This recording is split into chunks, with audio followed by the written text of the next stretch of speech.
It's Seven the Scientist, and today we are gonna be reading Splat the Cat Gets a Job. It's kind of like Beat the Cat. Splat the Cat Gets a Job. Ta-da, said Splat as he came down the stairs. He had on his newspaper cat hat and carried his newspaper cat bag. Splat was the new news cat. It was Splat's first real job. At bedtime, Splat was so excited he could hardly sleep. He couldn't wait to get started. Remember, Splat Mom said, you need to deliver all the papers before school. It's your job to get yourself up and out of the bed. So Splat set his alarm clock to go off extra early. It went off at 6 o'clock a.m.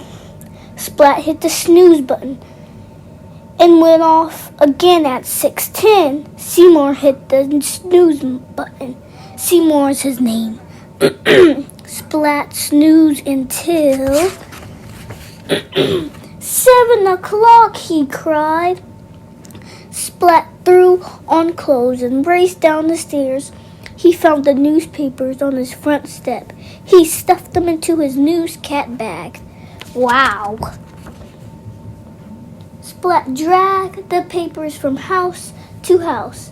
It was a lot of work. Finally, Splat came to the last 2 houses, but his bag was empty. He was short 2 papers. Sorry, Mrs. Doodad, Splat said to his neighbor. Sorry, Mrs. Crankle Ankle. To make matters worse, Splat was late to school. Sorry, Mrs. Wimpy Dimple. They have funny names. He said, what happened to you? Kitten whispered. Oh, sorry. What happened to you?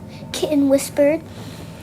At recess, Splat told her about his new job.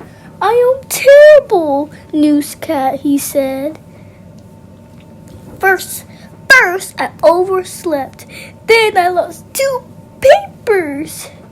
You just needed a new alarm, Kitten said. She loved to tinkles. After school, Splat and Kitten got to work. Splat dumped out his toy chest. Said Kitten. Oh my God. Splat and Kitten made a plan. They test, made some changes, and test again. In the morning, Splat's alarm went off. He reached out to hit his snooze button, and the alarm hit back. Whoopsh! Splat was awake. Splat packed up the newspapers. Oof! The bag was so heavy. Splat was worried. What if he lost papers again? I don't see no trail, so I think he's good. So Splat tried carrying them a different way. Oh no.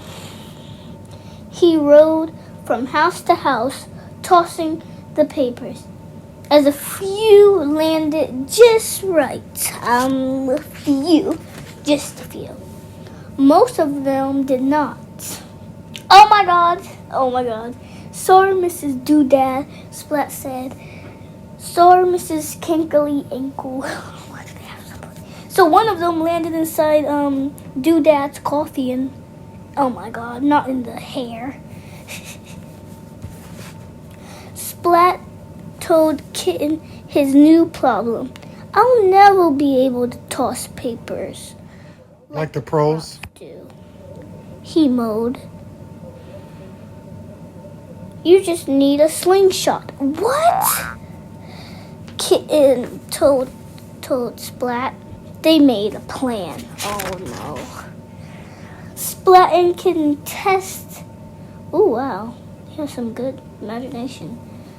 made some changes and tests again. The next morning, Splat alarm went off. He reached for the snooze button, but stopped just in time. Splat packed up the papers, rolling them just so.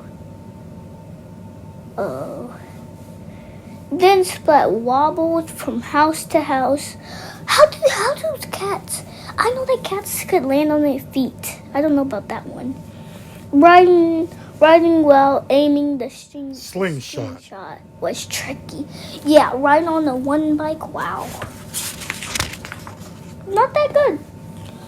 Sorry, Mrs. Doodad, said Splat. Whoa! Oh my god. Sorry again, Mrs. Doodad, said Splat. Here's your paper. His face does not look happy. I can't do this, Splat told Kitten. You just need more hands. Ooh, I know what's gonna happen. She said. Splat looked at her. Kitten! Cried Splat. That's it! Splat made some changes to the plan. We could be a newscat team, he said. Yeah, that's... The next morning, they did just that. Look at them, they're all happy now. And it didn't land in anybody's face or, coffee. The end. That book was amazing. It's Sim the Scientist.